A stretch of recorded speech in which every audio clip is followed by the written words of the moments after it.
Bruce Toussaint, Europe 1 matin. Europe 1, 8h36. Et voici la revue de presse de Natacha Polony. Bonjour. Bonjour Bruce, bonjour Julie et bonjour à tous. Ce matin, une de vos journaux, un pays qui va mal, un pays qui inquiète l'Europe. Pour une fois, il ne s'agit pas de la France. Le Monde, l'Italie, à l'heure du vote, n'est plus sûr de rien. Pendant ce temps, des nouvelles de la gauche, Libération, Valls Taubira, mariage à l'amiable. Mais à Libé, on espère surtout que l'une va manger l'autre. Et le Parisien aujourd'hui en France annonce les municipales de 2014, les nouveaux territoires du FN. Et puis bien sûr, la polémique du jour, c'est Vincent Peillon qui la déclenche. Une bonne partie des unes est occupée par la payonnade du week-end. Il faut dire que ça manquait, on s'écharpait sur la semaine de 4 jours et demi, ça finissait par tourner à vide. Alors le Télégramme, Vincent Peillon lance une bombe. Et Sud-Ouest, été, Peillon sème la zone. Mais à lire les éditoriaux ce matin, le coup n'est pas si mauvais. Rémi Godot, par exemple, dans l'Est républicain, ose des adjectifs un peu surprenants pour qualifier le spécialiste des annonces intempestives. Madré, négociateur prudent, habile. Je vous jure, il y a des mystères dans l'analyse politique. Le Huffington Post souligne quand même que le ministre a rétropédalé avant même de se faire rappeler à l'ordre par Jean-Marc Ayrault. Et pendant ce temps, on pourra lire un article dans Le Parisien sur cet élève frappé à 2 reprises et même quasiment étranglé par une charmante petite brute de 12 ans dans son collège de Grenoble. Le coupable a écopé d'une exclusion définitive avec sursis. Traduction, pas même 1 heure de colle. Et c'est le gamin agressé qui a dû partir dans le privé pour ne plus recroiser son agresseur. Justification de l'administration, nous sommes dans le domaine de l'accompagnement de mineurs. Donc on donne une chance de s'amender en expliquant que c'est pas bien de faire ça. C'est beau comme du Taubira. Vacances ou pas vacances, la réalité de l'école c'est ça et les listes d'attente dans le privé s'allongent. Mais là-dessus, Vincent Peillon est admirablement prudent. Il est question aussi ce matin dans la presse de la déclaration de François Hollande qui était donc au salon de l'agriculture samedi et qui a évoqué à nouveau la situation économique de la France. Oui, ça, j'ai presque honte de dire qu'il est question de rigueur ce matin dans les journaux, c'est tellement habituel. Mais rassurez-vous, on ne se contente pas de répéter que le pays va mal, il y a du nouveau ce matin. Les Échos, des nouvelles hausses d'impôts inévitables pour 2014 et Le Figaro, étudiant, menace sur la demi-part fiscale. Alors dans les Échos, Dominique Seux nous rappelle les épisodes précédents. Cet automne, 3 promesses et 1 pari. Déficit public à 3% du PIB, baisse des dépenses collective et plus de hausse d'impôts en dehors de celles déjà annoncées. Le pari, c'était le retour de la croissance. 4-0 pointé. Et parmi les hausses futures d'impôts, donc, cette fameuse demi-part pour les familles des étudiants.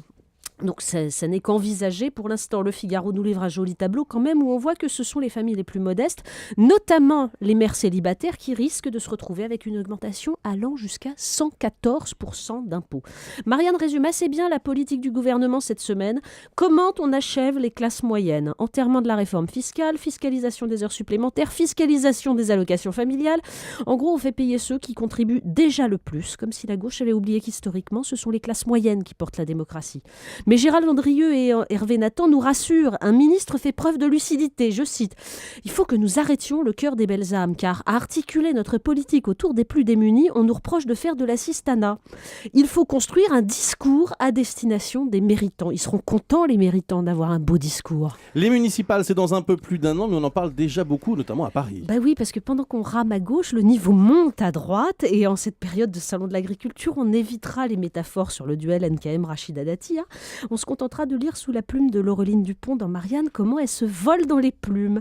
Témoignage d'un conseiller modem de Paris. À côté du match Dati-NKM, Fillon-Copé, ça aura été un câlin de bisounours. Entre 2 SMS conclus par un « je t'embrasse », les amabilités volent. Arrogance, parachutage.